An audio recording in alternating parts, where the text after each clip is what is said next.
మన ప్రభు అయిన యేసుక్రీస్తు నామంలో ఈ యొక్క ఆరాధన కూడి వచ్చిన మీ అందరికి కూడా నా హృదయపూర్వకమైన వందనాలు తెలియజేస్తున్నాను. మరి దైవ సేవకులకి, అదేవిధంగా సంఘానికి నన్ను ఆహ్వానించిన మరి మీ అందరికీ, పెద్దలందరికీ కూడా నా హృదయపూర్వకమైన నమస్కారాలు తెలియజేస్తున్నాను. దేవుని వాక్యాన్ని కొన్ని నిమిషాలు ధ్యానిద్దాము. కొరింథీయులకు రాసిన 2వ పత్రిక 12వ అధ్యాయము 1 నుండి కొన్ని వాక్యాలు నేను చదువుతాను. జాగ్రత్తగా గమనించవలసిందిగా కోరుకుంటున్నాను. 2 Corinthians 12th chapter. అతిశయపడుట నాకు తగదు గాని అతిశయపడవలసి వచ్చినది. ప్రభు దర్శనములను గూర్చి, ప్రత్యక్షతలను గూర్చి చెప్పుదును. క్రీస్తునందున ఒక మనిషిని నేను ఎరుగుదును. అతడు 14 సంవత్సరముల కిందట 3వ ఆకాశమును కొనిపోబడెను. అతడు శరీరముతో కొనిపోబడెను, నేను ఎరుగను. శరీరము లేక కొనిపోబడినో నేను ఎరుగను. అది దేవునికే తెలియను. అట్టి మనుష్యుడు నేను ఎరుగుదును. అతడు పరదేశులోని కొనిపోబడి వసింపశక్యము గాని మాటలు వినెను. ఆ మాటలు మనుష్యుడు పలకకూడదు. అతడు శరీరముతో కొనిపోబడినో శరీరము లేక కొనిపోబడినో నేను ఎరుగను. అది దేవునికే తెలియను. అట్టి వాని గూర్చి అతిశయింతును. నా విషయమైతేనో నా బలహీనత ఎందే కాక వేరు విధముగా అతిశయింపను. అతిశయపట్టుకు ఇచ్చేయించును. నేను సత్యమే పలుకుదును గనుక అవివేకిని కాకపోదును గాని నా యందు ఎవడైనను చూచిన దానికన్నను నా వలన వినిన దానికన్నను నన్ను ఎక్కువ ఘనముగా ఎంచునేమో అని అతిశయించుట మానుకొనుచున్నాను. నాకు కలిగిన ప్రత్యక్షతలు బహు విశేషముగా ఉన్నందున నేను అత్యధికముగా హెచ్చిపోకుండా నిమిత్తము నాకు శరీరములో ఒక ముళ్ళు, నేను అత్యధికముగా హెచ్చిపోకుండా నిమిత్తము నన్ను నలగొట్టుకు సాతాను యొక్క దూతగా ఉంచబడెను. అది నా యొద్ద నుండి తొలగిపోవాలని దాని విషయమే ముమ్మారు ప్రభువును వేడుకుంటుని. అందుకు నా కృప నీకు చాలును.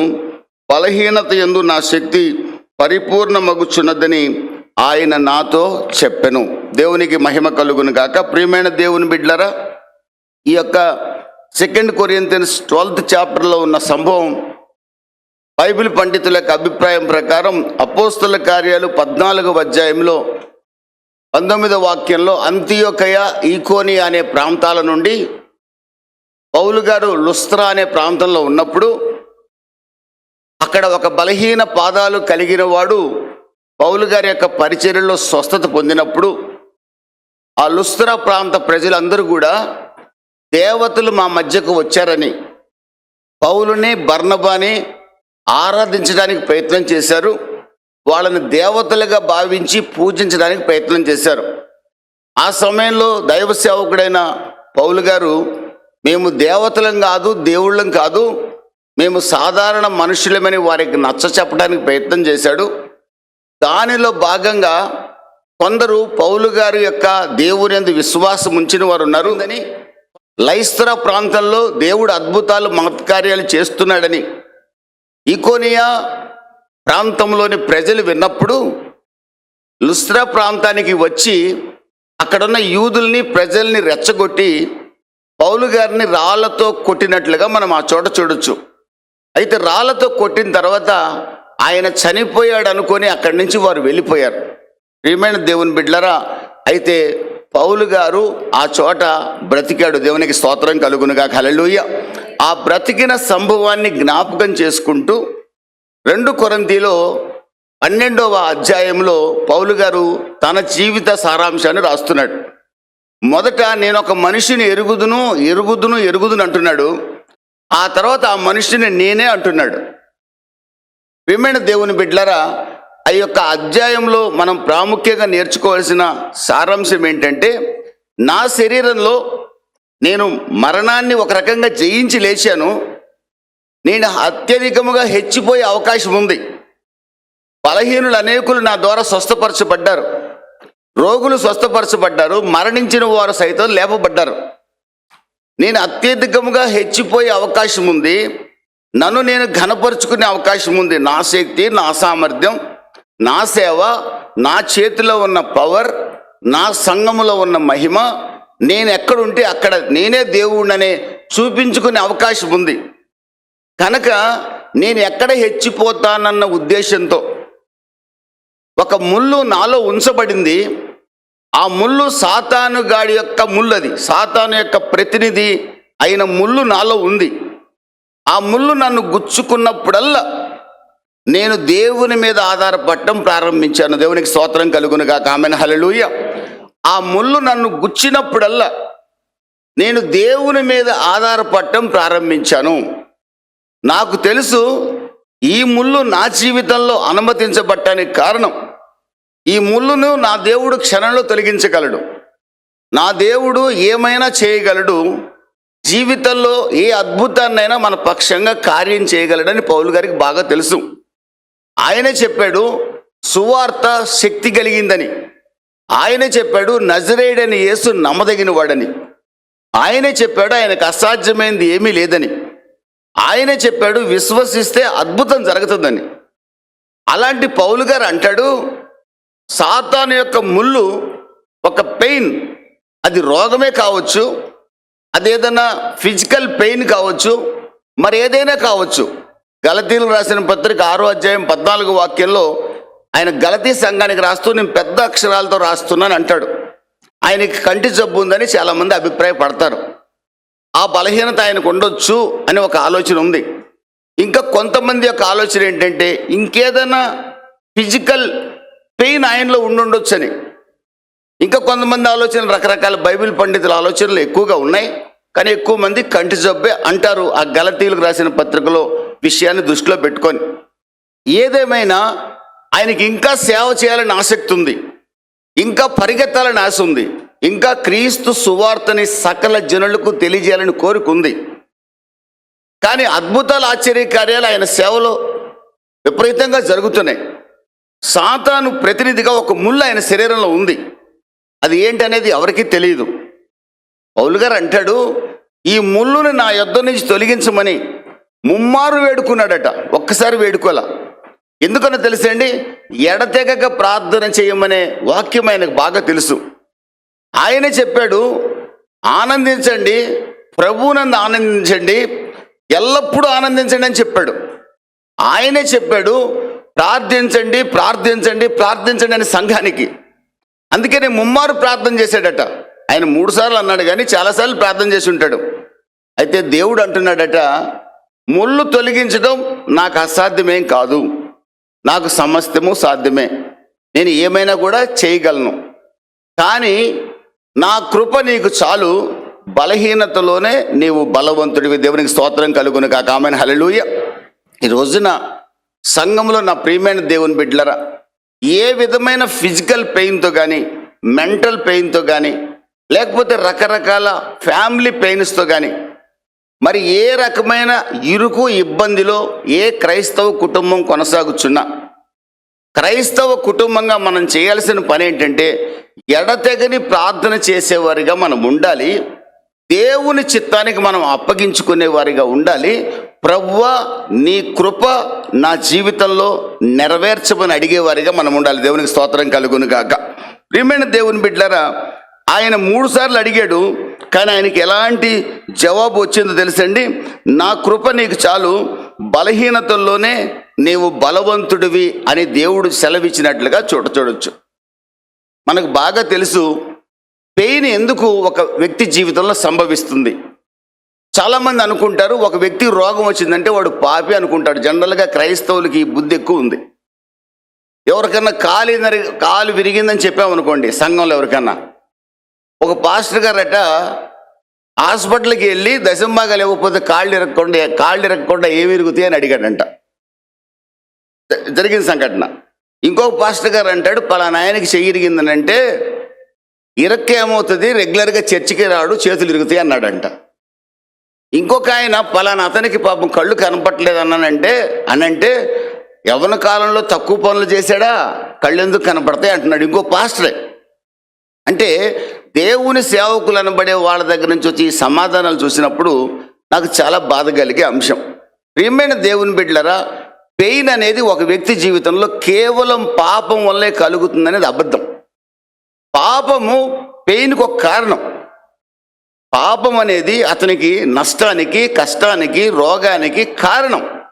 పాపం ఒక్కటే కారణం కాదు. We are living in the sinful world. పాప పంకిలమైన లోకంలో మనం జీవిస్తున్నాం. ఫాలెన్ వరల్డ్లో మనం జీవిస్తున్నాం. కరోనాలో నీతిమంతులు ఎంతో మంది ఎగిరిపోయారు. పాపం చేసి చనిపోలా, నీతిమంతులు అనబడిన వారు కూడా చనిపోయారు. కారణం, పాపపు లోకంలో జీవిస్తున్న మనుషుల మీదకి అప్పుడప్పుడు తెగుళ్ళు వస్తాయి. ఆ వచ్చిన తెగుళ్ళు మీ పొలానికి వస్తాయి, నా పొలానికి వస్తాయి.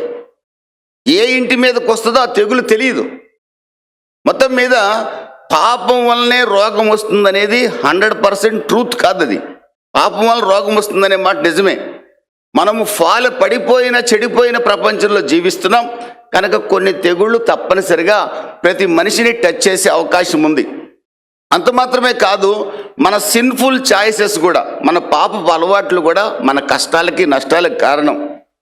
సాతాను కూడా మన కష్టానికి నష్టానికి కారణం. 3 రీజన్స్ ఉన్నాయి. ఒకటి మన పాప ప్రవృత్తి, రెండవది మనము పడిపోయిన పాప ప్రపంచంలో జీవిస్తున్నాం. దీని ప్రభావం కూడా ఎంత భక్తిపరుడి మీదైనా ఉండవచ్చు. మహాభక్తులు భయంకరమైన రోగాలతో చనిపోయిన వాళ్ళు నాకు బాగా తెలుసు.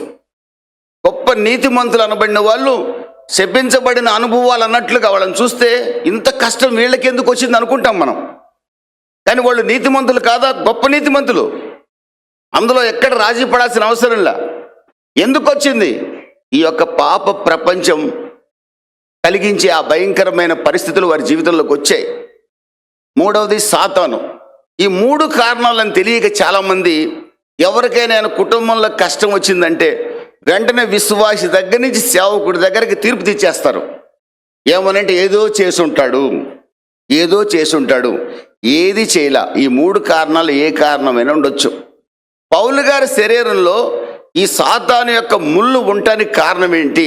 పౌలు గారు ఏమన్నా పాపం చేశాడా అనే విషయాన్ని కనుక ఆలోచిస్తే, యోబు దగ్గరికి మనం వెళ్ళగలిగితే యోబును గురించి దేవుడు స్వయంగా ఏం చెప్తున్నాడు? యథార్థవంతుడు, నీతిపరుడు, నిందారహితుడు, అలాంటి వాడు ఆ రోజుల్లో ఆ ప్రపంచంలో ఎవడు లేడు. అంత నీతిపరుడు ఎవడు లేడు. ప్రియమైన దేవుని బిడ్డలారా, 2 రోజుల్లో మొత్తం తలకిందులైపోయింది. జీవితమే తలకిందులైపోయింది. సమస్తాన్ని పోగొట్టుకున్నాడు. ఎంటీ హ్యాండెడ్గా నిలబడ్డాడు. ఒక్క భార్య ఉంది. ఆ భార్య ఏముంటుంది తెలుసా? యోబు గ్రంథం 2వ అధ్యాయం 10వ వాక్యంలో దేవుణ్ణి దూషించి మరణము కమ్మంటుంది. 3 స్నేహితులు ఉన్నారు. ఆ తర్వాత 4వ స్నేహితుడు కూడా వచ్చాడు. వాళ్ళు ఏమైనా మేలు చేస్తారేమో అనుకుంటే 7 రోజులు బాగానే మాట్లాడారు. 7 రోజులు మౌనంగా యోబుతో కలిసి ఏడ్చారు. యోబు యొక్క బాధ చూసి, ఆ రోగం చూసి యోబుతో కలిసి ఏడ్చారు. నిజమైన స్నేహితుడు తన స్నేహితుడు కష్టంలో ఉన్నప్పుడు మాట్లాడకుండా మౌనంగా స్నేహితుడు పక్షంగా రోధిస్తాడు. నిజమైన స్నేహితుడు. వారం రోజులు నిజమైన స్నేహితులుగానే ఉన్నారు వాళ్ళు. మీకు కూడా చాలామంది స్నేహితులు ఉన్నారు. మీరు ఎలాంటి స్నేహితులను మనం కలిగి ఉండాలంటే, మన కన్నీళ్లతో వాళ్ళు కన్నీరు కార్చేవారే మనకు స్నేహితులుగా ఉండాలి. దేవునికి స్తోత్రం కలుగును గాక. ఆమేన్, హల్లెలూయా. మన కన్నీటిని చూసి నవ్వుకునేవాడు మన స్నేహితుడు కాడు. చాలా జాగ్రత్త గుర్తుపెట్టుకోండి. వాడు మన బంధువు కూడా కాడు. నా ప్రభు అయిన యేసుక్రీస్తు నేను ఏడుస్తుంటే నా పక్షంగా ఏడుస్తాడు. నేను సంతోషిస్తుంటే నా పక్షంగా సంతోషిస్తాడు. నా నిజమైన స్నేహితుడు నజరేయుడైన యేసు మాత్రమే. చప్పట్లు కొట్టి ప్రభు నామాన్ని కనపరుచుకుందాం. ఆయనను స్నేహితుడిగా కలిగిన జనులు ధన్యులు. ఒక మనిషి నన్ను ప్రేమించినట్టు నటిస్తాడు. నా కష్టం రాంగలోనే నవ్వుకునే వాళ్ళు చాలామంది ఉంటారు. యోబు స్నేహితులు 7 days అలాగే ఉన్నారు. 8th day నుంచి ప్రారంభించారు. ఒకడంటాడు నీకు ఇంకా పెద్ద శిక్ష రావాలంటున్నాడు. ఇంకొకతను అంటాడు నువ్వు ఘోర పాపం చేసావంటున్నాడు. ఇంకొకతను అంటున్నాడు నీ పిల్లలు మరణానికి అర్హులే అంటున్నారు. ఏం తెలుసని మాట్లాడుతున్నారు? యోబుకి ఆ శిక్ష రావడానికి కారణం వాళ్ళకి ఏం తెలుసని మాట్లాడుతున్నారు.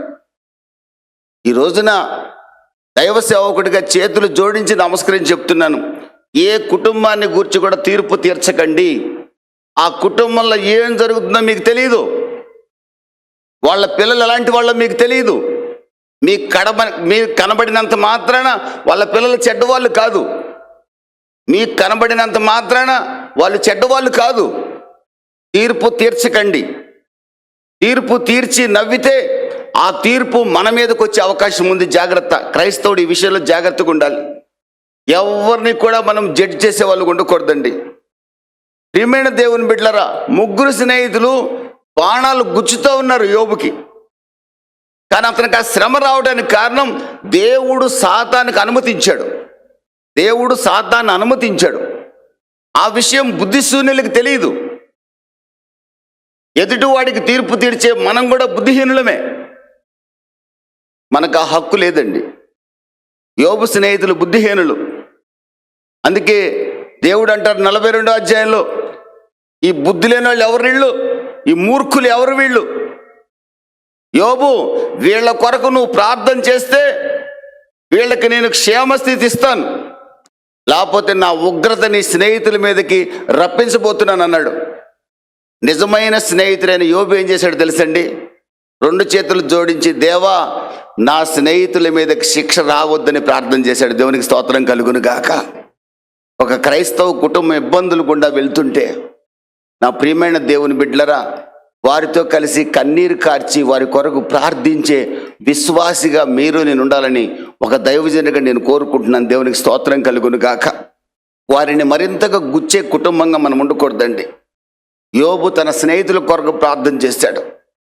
యోబు యొక్క భయంకరమైన శ్రమల్లో యోబు నిరీక్షణ కోల్పోలా. యోబు గ్రంథం 19వ అధ్యాయం 25వ వాక్యంలో అంటాడు, నా విమోచకుడు సజీవుడు, నా శరీరం ఒక రోజున చీకిపోయిన నా దేవుణ్ణి నా కన్నులతో స్వయంగా నేనే చూస్తాను.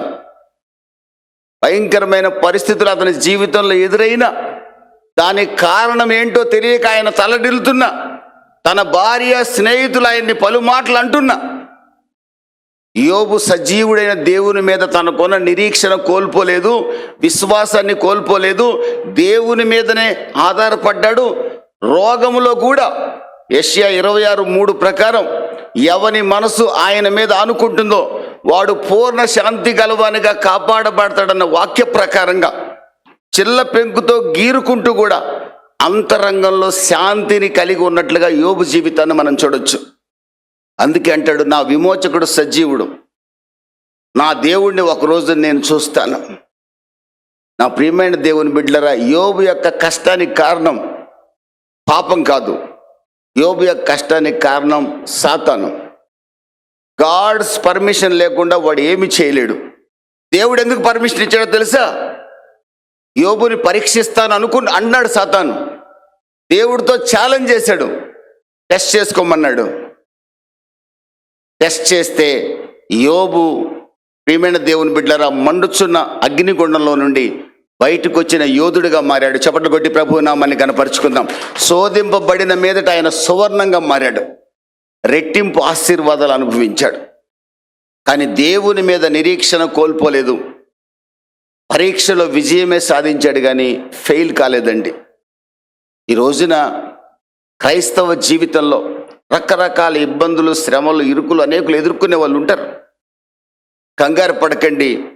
మీరు ఆరాధించే దేవుడు ఉన్నవాడు, అనువాడు. ఆమెన్, హల్లెలూయా. నేను ఉన్నవాడు, అనువాడును, ఐయామ్ దట్ ఐయామ్ అంటున్నాడు. నేను ఉన్నానని విశ్వసించండి, నేను కార్యం చేస్తానని నమ్మండి. షడ్రక్, మెషక్, అబేద్నెగోలు విశ్వసించారు. నెబుకద్నెజరు, దానియేలు గ్రంథం 3వ అధ్యాయం 16వ వాక్యంలో, నెబుకద్నెజరు, మా దేవుడు మండుచున్న అగ్నిగుండంలో నుంచి మమ్మల్ని రక్షించుటకు సమర్థుడు. నెంబర్ 2, ఒకవేళ ఆయన రక్షింపకపోయినా, నెంబర్ 3, నీ ప్రతిమకు మాత్రం మేము నమస్కారం చెయ్యం. మా దేవుడిని పొరపాటును కూడా మేము అవమానపరచం. మా దేవుడితో సహవాసాన్ని కోల్పోము. మా సంఘానికి క్రమంగా అటెండ్ కాకుండా మేము మానం.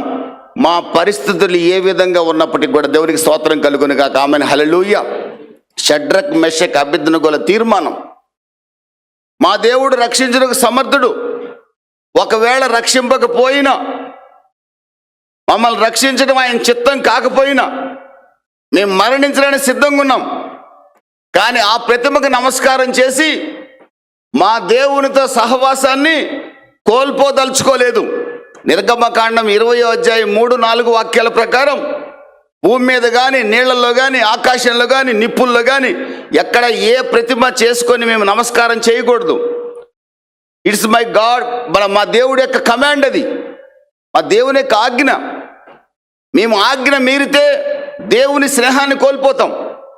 దేవుని స్నేహాన్ని కోల్పోతే యెషయా 59:2 ప్రకారం దేవుని ముఖము మాకు మరుగైపోతుంది. మేము ప్రార్థన చేస్తే మా దేవుడు వినడు, మా చేతులు కూడా ఆయన చూడడు. నెబుకద్నెజరు పొరపాటును కూడా మా దేవుని ఆజ్ఞను మేము అతిక్రమించం. మా దేవుడు రక్షించడానికి సమర్థుడు. ఈజ్ ఏబుల్, హీ కెన్, ఆయన చేయగలడు, ఆయనకు అసాధ్యమైంది లేదు. ఒకవేళ ఆయన చెయ్యకపోయినా మేము అగ్నిగుండం నుంచి క్షేమంగా బయటికి రావడం ఆయన చిత్తం కాకపోయినా, కుటుంబంలో ఉన్న ఈ శ్రమ నుండి ఒకవేళ మాకు విడుదల దొరకకపోయినా, మా దేవుడి మందిరాన్ని విడిచిపెట్టాం, మా పరిశుద్ధ గ్రంథాన్ని విడిచిపెట్టాం, మా ప్రభువుని ఆరాధించడం మేము మానము. చప్పట్లు కొట్టి ప్రభువు నామాన్ని కనపరుచుకుందాం. దేవునికి స్తోత్రం కలుగును గాక. షడ్రక్, మెషక్, అబేద్నెగోల ఈ తీర్మానం పరమందున దేవుడు తొంగి చూస్తున్నాడు. ఆయన హృదయం ఉప్పొంగిపోయింది. వారి పక్షంగా దేవుడే అగ్నిగుండంలోకి దూకాడు. దేవునికి స్తోత్రం కలుగును గాక. ప్రియమైన దేవుని బిడ్డలరా, షడ్రక్, మెషక్, అబేద్నెగోల దేవుడు పూజార్హుడు. షడ్రక్, మెషక్, అబేద్నెగోల దేవుడు తన్ను ఆశ్రయించిన ప్రజల్ని కాపాడతాడని అన్యుడైన రాజు దేశమంతా ప్రకటింపజేశాడు. దేవునికి మహిమ కలుగును గాక. ఈ రోజున ఒక క్రైస్తవ కుటుంబంలో ఉన్న చిన్నపాటి శ్రమ నా జీవితంలో, మీ జీవితంలో, ఎవరి జీవితంలోనైనా సరే అది గొప్ప ఆశీర్వాదానికి మిమ్మల్ని నన్ను తీసుకోబోతుందని ఈరోజు దేవుడు మనతో మాట్లాడుతున్నాడు. దేవునికి స్తోత్రం కలుగును గాక. ప్రియమైన దేవుని బిడ్డలరా, ఈ శ్రమ గుండా కొన్ని పాఠాలు ప్రభు మనకు నేర్పించాలని ఆశపడుచున్నాడు. అపోస్తలుడైన పౌలు యొక్క జీవితంలో ఈ యొక్క ముళ్ళు ఆయన జీవితంలో అతనికి నేర్పించిన 4 పాఠాలు మీకు సింపుల్గా నేను చెప్పి ముగిస్తాను.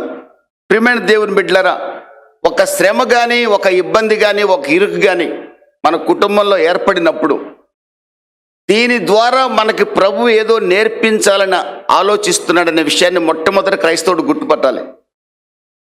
దేవుడు మనకేదో తెలియ చెప్పాలని ఆశపడుతున్నాడు, మనకేదో నేర్పించాలని కోరుకుంటున్నాడు అనే విషయాన్ని మనం గుర్తుపట్టగలిగితే తప్పనిసరిగా ఆ శ్రమ మన జీవితానికి ఆశీర్వాదకరంగా మారుతుంది.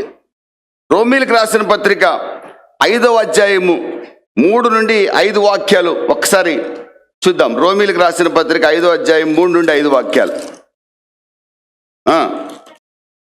శ్రమ ఓర్పును, ఓర్పు పరీక్షను, పరీక్ష నిరీక్షణను కరుగజేయునని ఎరిగి శ్రమల యందు అతిశయపడదుము. ప్రియమైన దేవుని బిడ్డలారా, ఒక శ్రమ, ఒక పరీక్ష మనకి ఓర్పును కలగజేస్తుంది. ఒక శ్రమ నిరీక్షణ కలగజేస్తుంది. దేవుని మీద ఆధారపడటం నేర్పిస్తుంది. ఒక కుటుంబంలో కానీ, వ్యక్తిగత జీవితంలో కానీ కలిగే శ్రమ మనము దేవుని మీద ఆధారపడటం మనకు నేర్పిస్తుంది. ఆ శ్రమ ఒక దశలో మనకు ఓర్పును కలగజేస్తుంది. ఆ ఓర్పు నిరీక్షణలోకి తీసుకెళ్తుంది మనల్ని. నా దేవుడు ఏదో ఒక రోజున నాకు సహాయం చేస్తాడు. అంత మాత్రమే కాదు, ఆ నిరీక్షణ మన జీవితంలో క్యారెక్టర్ను బిల్డప్ చేస్తుంది. మన యొక్క వ్యక్తిగత జీవితంలో క్వాలిటీని కూడా పెంచగలుగుతుంది. ఏదైనా ప్రభువైన యేసుక్రీస్తుని ఎరిగిన బిడ్డల యొక్క జీవితాలలో కలిగే ప్రతి శ్రమ కూడా ఆ వ్యక్తిని దేవునికి సమీపస్తునిగా మారుస్తుంది. అందుకే కీర్తనాకారుడు అంటాడు, 119వ కీర్తన 71వ వాక్యంలో అంటాడు, నేను శ్రమనందు ఉండుట నాకు మేలైంది. కారణం ఏంటో తెలుసా? నాకు శ్రమే రాకపోతే ధర్మశాస్త్రాన్ని నేను ధ్యానించేవాడిని కాదు. ధర్మశాస్త్రాన్ని ధ్యానించడం నేర్చుకున్నది ఎప్పుడో తెలుసా? నేను శ్రమల గుండా వెళ్తున్నప్పుడు దేవుని వాక్యాన్ని భుజించటం ప్రారంభించాడట కీర్తనకారుడు. దేవుని వాక్యాన్ని ఎప్పుడైతే భుజించడం ప్రారంభించాడో ఆ శ్రమలో అతనికి ఓర్పు కలిగిందట. ఆ ఓర్పు దేవుని మీద, లేకపోతే తన జీవితాన్ని దేవుడు ఒక రోజున ఆశీర్వదిస్తాడనే ఒక గొప్ప నిరీక్షణ కలగజేసిందట. కీర్తనకారుడే ఒప్పుకుంటున్నాడు, శ్రమనొందియుట నాకు మేలైంది, నీ ధర్మశాస్త్రాన్ని నేను జాగ్రత్తగా ధ్యానించినట్లుగా, నీ ధర్మశాస్త్ర ప్రకారం జీవించినట్లుగా శ్రమ నేర్పించిందట. అందుకని కంగారు పడకండి, శ్రమలు మన ఆశీర్వాదం కొరకే. పౌలు గారు ఆ మాటే చెప్తున్నాడు, నేను ముమ్మారు అడిగాను ఈ ముళ్ళు నా యొద్ద నుంచి తొలగించమని, కానీ నా కృప నీకు చాలు అన్నాడు. నేను మౌనంగా ఉండిపోయాను, ఇంకా ఆయన ఎలాంటి విసిగించలేదు. నేను బలహీనతల్లోనే బలవంతుడని సాక్ష్యం చెప్తున్నాడు. ఆమెను హల్లెలూయా. ఈ రోజున ప్రభువా నీ కృప నాకు చాలు అని ఒక తీర్మానం చేయగలిగితే, నా దేవుడు ఈ శ్రమ నుంచి నన్ను విడిపించగలడు.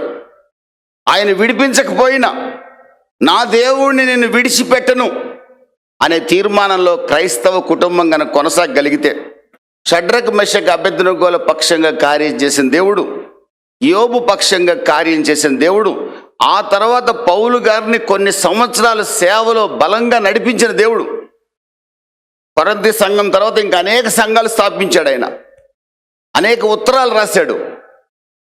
అంత బలహీనతలో కూడా ఆయన్ని బలవంతునిగా చేసి వాడుకున్న దేవుడు మనల్ని, మన కుటుంబాల్ని పొరపాటును కూడా విడిచిపెట్టడు.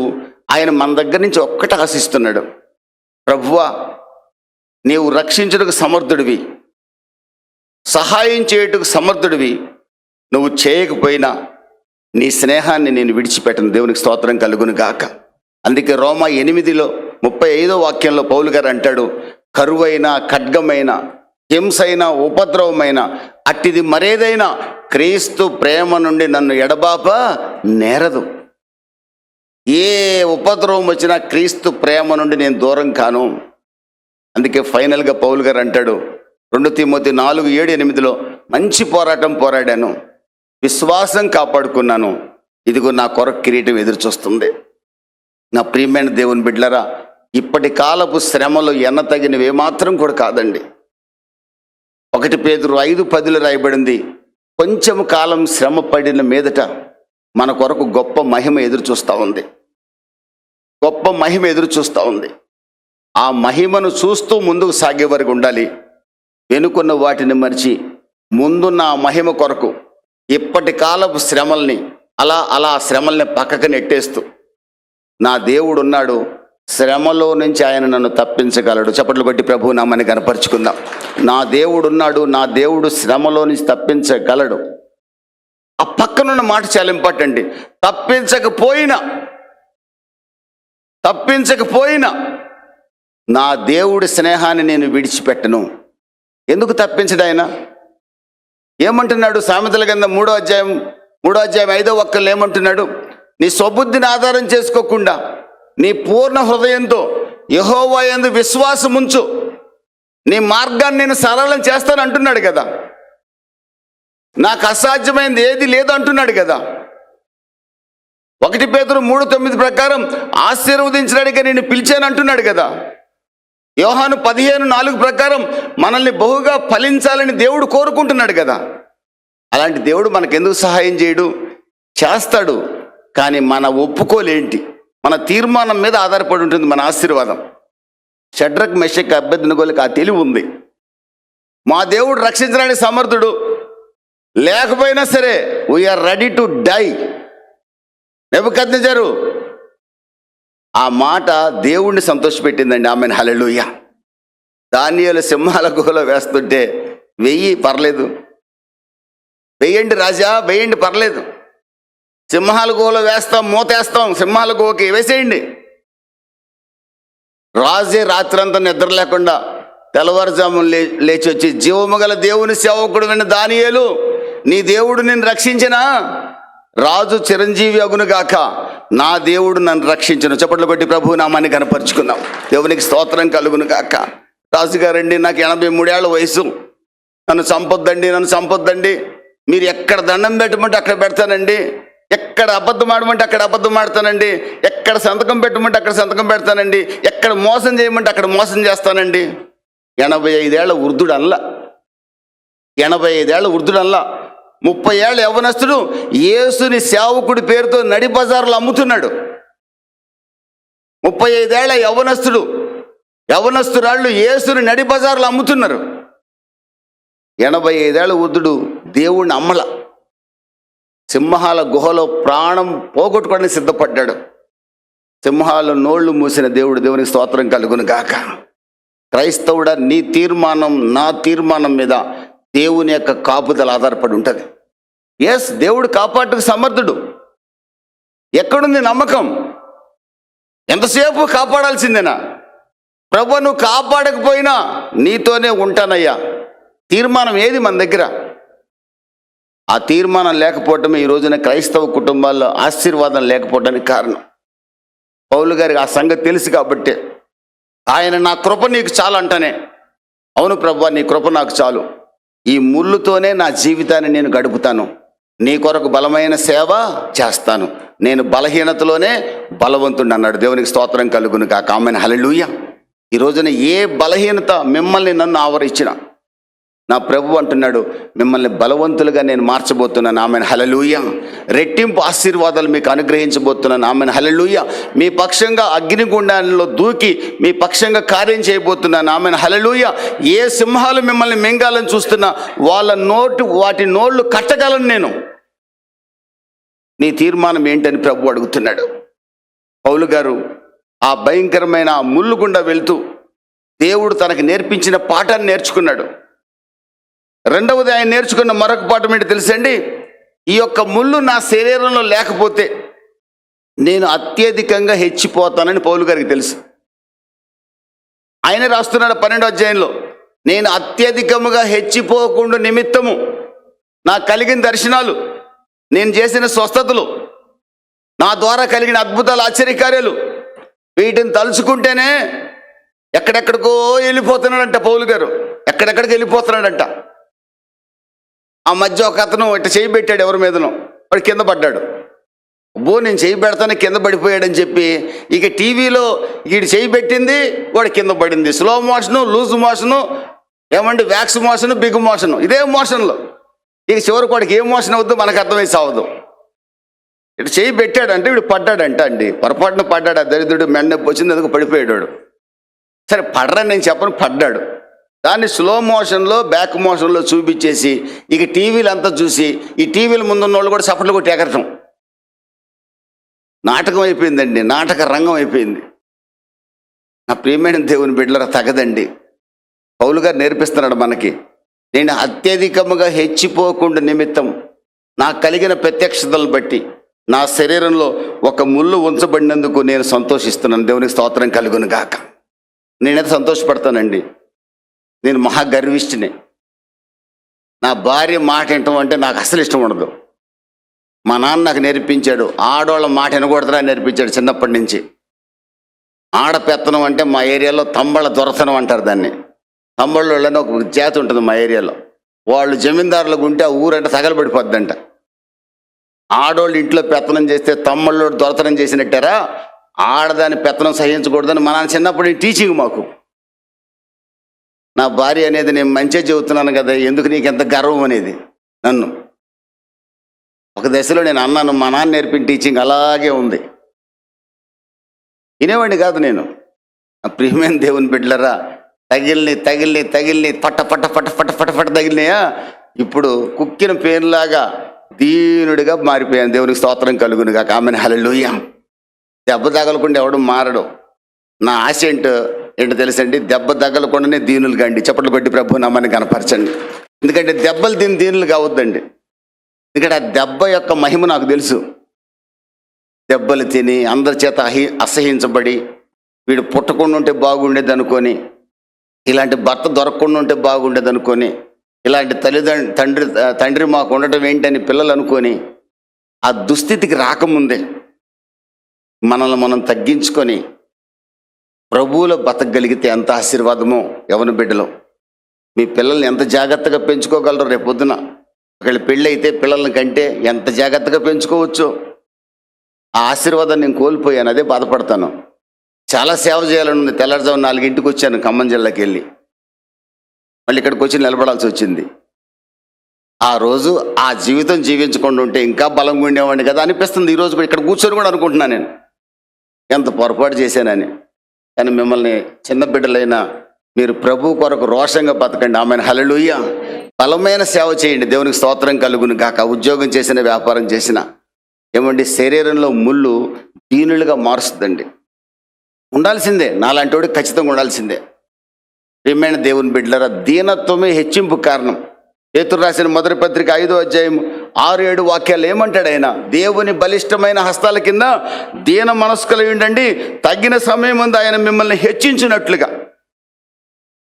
మన శరీరంలో ఉండే ముళ్ళు, మనకొచ్చే శ్రమ, మనకొచ్చే కష్టం, మనకొచ్చిన ఇబ్బంది దీనులుగా మారుస్తుందండి. మొట్టమొదట మనకు కొన్ని పాఠాలు నేర్పిస్తుంది. ఆ పాఠాల ద్వారా మనం ఏమవుతామో తెలుసండి, దేవునికి దగ్గరగా మారుతాం. రెండవది, మన శరీరంలో ఉంచబడిన ముళ్ళు, అంటే అది ఏ పెయిన్ కానీ, కష్టం కానీ, నష్టం కానీ, ఇబ్బంది కానీ, ఏదైనా సరే, కుటుంబంలో కానీ, వ్యక్తిగత జీవితంలో కానీ, అది ఒక వ్యక్తిని దీనుడిగా మారుస్తుంది. ఎందుకో తెలుసండి, దీనత్వం మనం ఆరాధించే దేవుని యొక్క స్వభావం. గర్వము మనల్ని ద్వేషించే సాతాను యొక్క స్వభావం. Pride is the root of all sin అంటాడు జాన్ కాల్విన్. రిమైండ్ దేవుని బిడ్డలారా, humility is the root of all blessings. వినయము అనేక ఆశీర్వాదాలకు మూలమైంది. ఫిలిప్పీ 2:7-8 వాక్యాల్లో మన ప్రభు అయిన యేసుక్రీస్తే తన్ను తాను తగ్గించుకొని రిక్తునిగా చేసుకున్నాడండి. మత్తయి సువార్త 11:28-29 అంటాడు, నేను దీనుడును సాత్వికుడును. నా దగ్గరకు వచ్చేవాడు గర్వంగా ఉండొచ్చా? ఆయన అక్కడ అంటలు, ఆయన నా దగ్గర నేర్చుకోండి అంటున్నాడు. ఆయన మందిరానికి వచ్చేవాడికి ఎంత గర్వమో, ఆయన సేవ చేసేవాడికి ఎంత గర్వమో. అయ్యో, నడకే మారిపోతుంది. ఏమండి, భార్య గొడుగు పట్టేవాడొకడు, భర్త గొడుగు పట్టేవాడొకడు. ఏమండి, బౌన్సర్లు ఒక పక్కన. భయంకరమైన పరిస్థితి అండి. నా ప్రభువుకి ఎవరు బౌన్సర్లు లేరండి పాపం. ఆ చేపలు పట్టేవాళ్ళే బౌన్సర్లు ఆ పక్కన. ఆయన గొడుగు పట్టినోడు కూడా లేడు, గొడుగు కూడా పట్టలేదండి. ఆయన రాళ్లతో కొడుతుంటే ఎవడు పట్టించుకొని కూడా పట్టించుకోవట్లా. వాళ్ళ అమ్మ దూరం కూడా ఏడుస్తుంది, కానీ కొడకాని దగ్గరకు వచ్చి కావలించుకొని కూడా కావలించుకోలేదండి. ఆమెకు రాళ్ళ దెబ్బలు ఎక్కడ తగులుతాయనని సిలివేస్తుంటే చూస్తూ ఉంది ఏడుచుకుంటా పాపం. ఆయన దగ్గరికి ఎవరు రాలా. ఇప్పుడు బౌన్సర్లు కావాలి, ఇప్పుడు నాకు 2 బౌన్సర్లు కావాలి నా పక్కన. నా ప్రియమైన దేవుని బిడ్డలారా, తగదండి. క్రైస్తవుడు దీనుడిగా ఉండాలి. దేవునికి స్తోత్రం కలుగును గాక. ఆమేన్, హల్లెలూయా. ఇది నా ప్రభు అయిన యేసుక్రీస్తు యొక్క స్వభావం. ప్రియమైన దేవుని బిడ్డలారా, హ్యూమిలిటీ మన జీవితంలో కలిగే ప్రతి శ్రమ కూడా, ఇబ్బంది కూడా మనకి దీనత్వాన్ని నేర్పిస్తుంది. మూడోది, మనం పరలోకం వైపు చూసేటట్టుగా చేస్తుంది, దేవుని వైపు చూసేటట్లుగా చేస్తుంది. పౌలు గారికి శ్రమ వచ్చింది, శరీరంలో ముళ్ళు ఉంది. అది ఏ పెయినో, ఏ శ్రమో, ఏ కష్టమో మనకు తెలియదు. ఏం చేశాడు తెలుసా? ఆయన ముమ్మారు ప్రార్థన చేశాను అన్నాడు. ఎన్నిసార్లు ప్రార్థన చేశాడో? ముమ్మారు అన్నాడు. ఆయన చాలాసార్లు ప్రార్థన చేసి ఉంటాడు. ఒక వ్యక్తి శ్రమలో ఉన్నప్పుడు అతడు ప్రార్థనా పరుడిగా మారతాడు. ఆమెన్, హల్లెలూయా. శ్రమ లేకపోతేనండి నిద్ర వచ్చేస్తుందండి, గురకు వచ్చేస్తుంది, నిద్ర వచ్చేస్తుంది. అన్నీ బాగున్నాయి అనుకోండి ఇంట్లో, ఆ రాత్రి ఎవరైనా ప్రార్థన చేస్తారా? ప్రార్థన చేయకపోతే పాస్టర్ గారు ఏమైనా అనుకుంటారని ప్రార్థన చేయడం తప్ప, మనం చర్చి వాళ్ళం కాబట్టి ప్రార్థన చేయాలని చేయడం తప్ప, ఆచార రీతిగా ప్రార్థనే. ఆచార రీతిగా ప్రార్థన చేసే క్రైస్తవులు చాలామంది ఉన్నారు. ఆచార రీతిగా అలవాటుగా ప్రార్థన చేయకూడదు. దేవుని ప్రేమతో ప్రార్థించాలి. దేవునికి స్తోత్రం కలుగును కాక. ఆమేన్, హల్లెలూయా. నా ప్రియమైన దేవుని బిడ్డలారా, శ్రమలు ప్రార్థన నేర్పిస్తాయి మనకి. Praying praying praying praying praying. లోతు సొదొమ గొమొర్రాలో నాశనం కాబోతున్నాడని తెలియకపోతే అబ్రహాము తన దగ్గరకు వచ్చిన వాళ్ళతో అయ్యా అయ్యా అయ్యా అని బతిమిలాడేవాడే కాదు.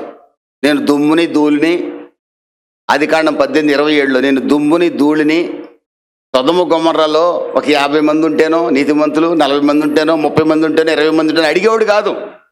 పర్సిస్టెంట్గా ప్రేయర్ చేసేవాడు కాదు అక్కడ. రిమైండ్ దేవుని బిడ్డలారా, ఎప్పుడు ప్రార్థన, ఎడతెగని ప్రార్థన ఎప్పుడు వస్తుంది? పేతురు చెరసాల్లో ఉన్నాడు, సంఘం ఏం చేస్తుంది? మన సంఘం అంతా బాగుంది అనుకోండి, మీరు ప్రార్థన చేస్తారా?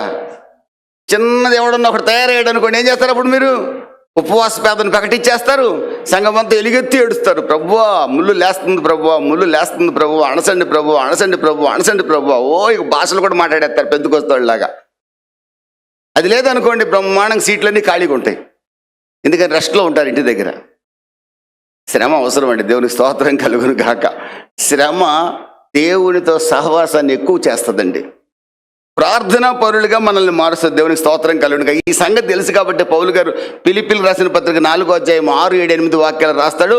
ఎల్లప్పుడూ ఆనందించండి, మరలా చెప్పుచున్నాను ఆనందించండి, మీ విన్నపములు ప్రభువుకు తెలియజేయండి, కృతజ్ఞతాపూర్వకంగా తెలియజేయండి, క్రీస్తు సమాధానం మీకు అనుగ్రహించే వరకు ప్రార్థిస్తూనే ఉండండి. ప్రే ప్రే ప్రే ప్రే మీకు సమాధానం వచ్చే వరకు ప్రార్థించండి. ఎప్పుడు ప్రార్థించగలం? మన జీవితంలో శ్రమ ఉన్నప్పుడు మాత్రమే ప్రార్థించగలం. పౌలు గారికి ఆ సంగతి తెలుసు కాబట్టి, తన శరీరంలో ఉన్న ముళ్ళు తొలగించమని ముమ్మారు ప్రార్థన చేశాడు కాబట్టి, ఎడతెగక ప్రార్థన చేశాడు కాబట్టి మనకు చెప్పగలుగుతున్నాడు. నేను ప్రార్థన చేస్తున్నాను కాబట్టి మీకు చెప్పగలుగుతున్నా. నేను విపరీతంగా ప్రార్థన చేస్తా. ఒక ముళ్ళు, ఆయనకు ఒక ముళ్ళే ఉంది, నాకు చాలా ముళ్ళు ఉన్నాయి. అందుకే మీకు చెప్తున్నాను, ముళ్ళు రాకముందే ప్రార్థన మొదలు పెట్టండి. చప్పట్లు కొట్టి ప్రభు నామాన్ని కనపరుచుకుందాం. ముళ్ళు వచ్చాక ప్రార్థన చేసి ప్రయోజనం లేదు, నీరసం అయిపోతారు. ముళ్ళు రాకముందే గట్టికున్నప్పుడే ఒక 2 రోజులు ఉపవాసం ఉండి గట్టిగా ప్రార్థన చేయండి. దేవుని స్తోత్రం కలుగును గాక. ఏ ముళ్ళు కూడా, ఏ శ్రమ కూడా మిమ్మల్ని తాకాలంటే గడగడలాడి భయపడి వెళ్ళిపోద్ది. దేవుని స్తోత్రం కలుగును గాక. అపోస్తలుల కార్యాలు 16వ అధ్యాయంలో పౌలు శీలలు గంతులేశారు, ఆరాధించారు, ప్రార్థన చేశారని చెప్పుకుంటున్నాం మనం. ఎందుకని? చెయ్యాలి. ఎక్కడున్న వాళ్ళు? చెరసాల్లో ఉన్నారు. చెరసాలు ఏం నేర్పింది? చెరసాలు ఏం నేర్పింది? మౌనంగా ఉండొద్దు నాయన. పేతురు గారు మౌనంగా ఉన్నాడు, కానీ సంఘం ప్రార్థన చేసింది. మీ పిల్లలు మౌనంగా ఉన్నారు, మీరు ప్రార్థన చేయండి. దేవునికి స్తోత్రం కలుగును గాక. పేతురు గారు చెరసాల్లో మౌనంగా పడుకొని ఉన్నాడు. సంకెళ్ళ మధ్యలో నిద్ర ఎట్టొచ్చిందండి ఆయనకి? దానికి కూడా వాక్యం ఉంది, దేవుడు ప్రశాంతతనిచ్చాడని చెప్తాం. కానీ సంఘమేమో అత్యాసక్తితో ప్రార్థన చేస్తుంది. ఇక్కడ పౌలు శీలలు విడుదల కొరకు ప్రార్థన చేస్తున్నారు, అత్యాసక్తితో ప్రభువుల పాటలు పాడుతూ ఆనందిస్తున్నారు. శ్రమ ఏం చేసింది? స్తుతించేటట్లుగా చేసింది. దేవునికి స్తోత్రం కలుగును గాక. శ్రమ స్తుతించేటట్లుగా చేసింది. స్తుతుల సింహాసనం మీద కీర్తన 22:3 ప్రకారం దేవుడు కూర్చుంటాడు. ఇశ్రాయేలు దేవుడు స్తుతుల సింహాసనం మీద ఆసీనుడు. వాళ్ళు స్తుతిస్తున్నారు. జైల్లోనే స్తుతుల సింహాసనం ఏర్పడింది. సింహాసనం మీద ప్రభు కూర్చున్నాడు. ఏం కావాలో పౌలా, శీలా అని అడిగాడు. ఏముందయ్యా, జైలు పునాదుల్ని అదరగొట్టండి అన్నారు. జైలు పునాదులు అదిరిపోయాయి, తలుపులు తెరుచుకున్నాయి. చెరసాల అధికారి వచ్చాడు. అయ్యలారా రక్షణ పొందుకు నేనేం చేయవాలన్నాడు. ఆమెను హల్లెలూయా. మీరు స్తుతించడం ప్రారంభిస్తే మీ కుటుంబం అంతా ప్రభువులో స్థిరపడుతుంది. ఆమెను హల్లెలూయా. మీరు మౌనంగా ఉండటం ప్రారంభిస్తే మీ కుటుంబాలు రాను రాను ప్రభువులో చల్లబడిపోతాయి. తల్లి తండ్రి స్తుతించడం ప్రారంభించండి. పెంతెకోస్తేయులే కాదు స్తుతించేది, పెంతెకోస్తేయులు కాదు స్తుతించేది, దేవుని బిడ్డలు స్తుతించాలి. ఆమెను హల్లెలూయా. ఏమండి, ఎన్ని కీర్తనలు ఉన్నాయి? స్తుతి కీర్తనలు. తంబురలతో, నాట్యముతో, తంతి వాద్యాలతో, సితారాలతో, ఇవేం అవసరంలా గాత్రంతో దేవునికి స్తోత్రం కలుగును గాక. నేను పాట పాడితే పాట రాసినోడు ఆత్మహత్య చేసుకుంటాడనేది నా భార్య. బాత్రూంలో కూడా పాడించేది కాదు నన్ను. అయ్యా తలుపు కొట్టి, అయ్యా ఏసన్న ఊరేసుకుంటాడయ్యా నీ పాట విన్నాడంటే అనేది. నాకేమో పాటలు పాడటం ఇష్టం, నేర్చుకోవాలని. ఆమె కొట్టిన దెబ్బకి ఈ రోజుకి పాటలు పాడటం రావట్లే నాకు. ఒక దశలో వాళ్ళ దెబ్బ తట్టుకోలేక నా భార్యది, నా కొడుకుది, నా కూతురు నన్ను హేళన చేస్తుంటే, ప్రభు ఈ పాటలు నాకు రాకుండా చేయమన్నా. ఎక్కడికి పోయినా పాటే రావట్లే, వాక్యం వస్తుంది. ఈరోజు కూడా అత్యున్నత సింహాసనంపై పాట పాడదాం అనుకుని వచ్చా. ఇక్కడ రాంగులోని ఒళ్ళంతా వణుకొచ్చేసింది. దేవుని స్తోత్రం కలుగును గాక. ప్రియమైన దేవుని బిడ్డలారా, స్తుతుల సింహాసనం మీద దేవుడిని ఆశీనుడిగా చేయండి. శ్రమలు మాత్రమే స్తుతి వైపు మనల్ని నడిపించగలవు. ఇప్పుడు శ్రమలు మేలే కాదా చెప్పండి? ఏ కష్టం రాకూడదంటారా? 2 భార్యాభర్తలు వచ్చారంట పోటీకి, భార్యాభర్తల పోటీకి. అక్కడ పరీక్ష పెడుతున్నారంట, పరీక్షలు అడిగారంట. మీలో మీ ఇద్దరిలో ఎవరైనా, అందరిని జంటలను అడుగుతున్నారు, ఏ రోజైనా అరుచుకున్నారా, తిట్టుకున్నారా, కనీసం ఇట్ట కొట్టుకున్నారా ఒకళ్ళొకళ్ళు? నువ్వైనా చెప్పరా బాబు, నిన్ను దన్నిందా లేదా నువ్వు దన్నావా అని అడిగారంట. అందరూ ఏదో సందర్భం చెప్పారంట. పాపం యథార్థవంతులైన భార్యాభర్తలు కదండి వాళ్ళు. నన్ను చెప్పండి, నా భార్య ఎదురు చెప్పేవాడిని, ఇప్పుడు లేదుగా పాపం, అక్కడ ఉండి వింటున్నాము. దేవుని స్తోత్రం కలుగును గాక. 2 వచ్చారంట. అసలు మా జీవితంలో ఏనాడు కొట్టుకోలేదు, తిట్టుకోలేదు, మాట్లాడుకోలేదు అన్నారంట. అసలు మీరు భార్యాభర్తలే కాదు పొమ్మన్నారంట. భార్యాభర్తలు ఖచ్చితంగా ఏదో రోజు అరుచుకుంటారు. పరిశుద్ధులైన భార్యాభర్తలు కూడా అరుచుకుంటారు. తెల్ల చీరలు కట్టుకున్న వాళ్ళు కూడా అరుచుకుంటారు. మేము తెల్ల బట్టలు వేసుకునేవాళ్ళం, అబ్బెబ్బె మహాపరిశుద్ధులు, యేసు ప్రభు కంటే గొప్పవాళ్ళం అనుకునేకూడదు మనం. ఖచ్చితంగా ఉంటుందండి. అది నాకు తెలుసు కదండి. దేవుని స్తోత్రం కలుగును గాక. మూడవది, ప్రియమైన దేవుని బిడ్డలారా, శ్రమలు దేవుని మీద ఆధారపడటం నేర్పిస్తాయి. శ్రమలు దేవుని మీద ఆధారపడటం నేర్పిస్తాయి. కీర్తనల గ్రంథం 41 కీర్తన చూడండి ఒకసారి. 41 కీర్తన 1, 2, 3, 4 వాక్యాలు చూడండి. కీర్తనకారుడు అంటాడు, శ్రమలు దేవుని మీద ఆధారపడటం నేర్పిస్తాయి. చదవండి. యెహోవా కొరకు నేను సహనంతో కనిపెట్టి తినే. ఆయన రాజుగారు రాజుగారుగా మారి ఆయన సహనంతో కనిపెట్టలా. ఆయన భయంకరమైన ఊబిలోకి వెళ్ళిపోయి, అయ్యగారు భయంకరమైన ఊబిలోకి వెళ్ళిపోయి విడిపించగలడు అనే నమ్మకంతో, నా దేవుడు శోధన నుంచి తప్పించగలడు, నా దేవుడు శోధనలో కూడా తప్పించుకొనుటకు మార్గాన్ని చూపించగలడనే నమ్మకంతో, తాను భయంకరమైన శ్రమలో ఉన్నప్పుడు కీర్తనకారుడు సహనంతో దేవుని వైపు చూస్తున్నాడట, కనిపెడుతున్నాడట, వెయిట్ చేస్తున్నాడట. దేవుడు సహాయం చేస్తాడని వెయిట్ చేస్తున్నాడట. ఆయన ఎదురుచూపులు ఒక రోజున ఫలించాయి. పడిన గోతిలో నుంచి దేవుడు ఆయన్ని లేపాడు. చప్పట్లు కొట్టి ప్రభు నామాన్ని కనపరుచుకుందాం. దేవునికి స్తోత్రం కలుగును కాక. ఆమెన్, హల్లెలూయా. నేను సహనంతో కనిపెట్టాను. నేను పడిన గోతి నుండి ఆయన నన్ను పైకి లేపాడు. స్థిరమైన బండ మీద నన్ను నిలిపాడు. ఆ బండ ఎవరో కాదు, మీరు ఆరాధిస్తున్న యేసుక్రీస్తు. దేవునికి స్తోత్రం కలుగును గాక. శ్రమలు ఏం చేస్తాయండి? దేవుని మీద ఆధారపడేట్టుగా చేస్తాయి. ఆధారపడటం వల్ల ఏం జరుగుతుందో తెలుసా?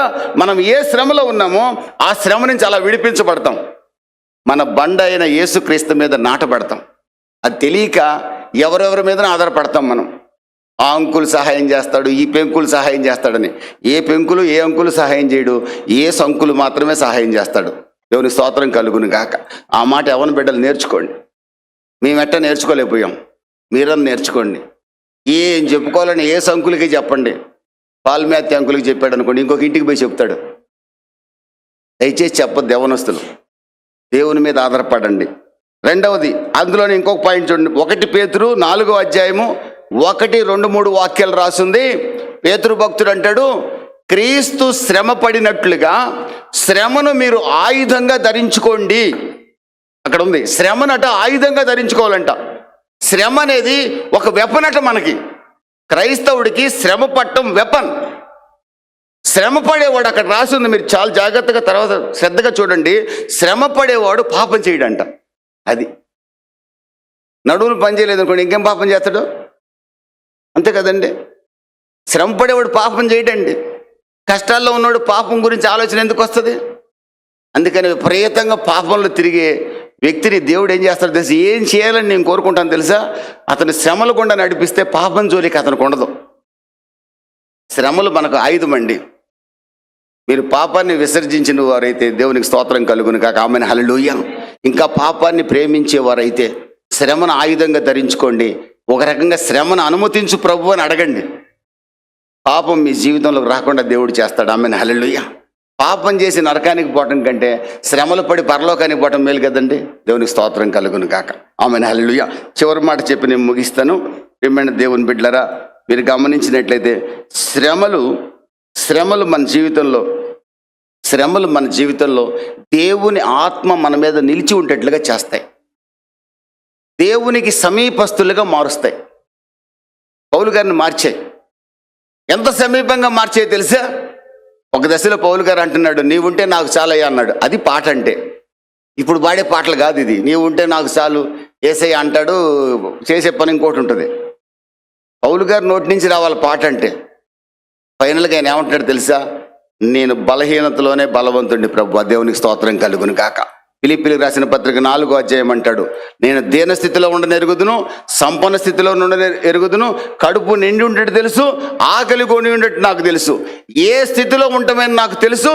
ఏ స్థితిలోనైనా నేను సంతృప్తి కలిగి ఉండ నేర్చుకొని ఉన్నాను. దేవునికి స్తోత్రం కలుగును గాక. I'm content always. నేను సంతృప్తి కలిగి ఉండ నేర్చుకున్నాను. నజరేయుడైన యేసు నాకు తోడుకున్నాడు. ఆకలి నన్నేమి చేయలేదు, దాహం నన్నేమి చేయలేదు. కారణం, నేను దేవునికి సమీపస్తుడిని.